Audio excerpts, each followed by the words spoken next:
How to delete multiple pins on Pinterest. Hello everyone, I am Bishaka and welcome to our channel. Now let's get right into the tutorial. First things first, go ahead and open the Pinterest application on your device and make sure you are signed in.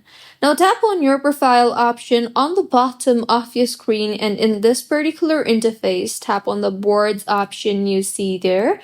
In the boards tab, you will be able to view all the albums or pins that you have saved. So simply tap on the individual pin or the board that you want to delete, and once you have opened the board, you will see the option for three dots on the top right of your screen. So tap on the three dots on the top right of your screen and you will see the option for select all. So tap on the select all option you see there and then tap on the delete button on the bottom, and in the confirmation that appears, tap on delete again, and with this all the pins will be deleted from that particular board.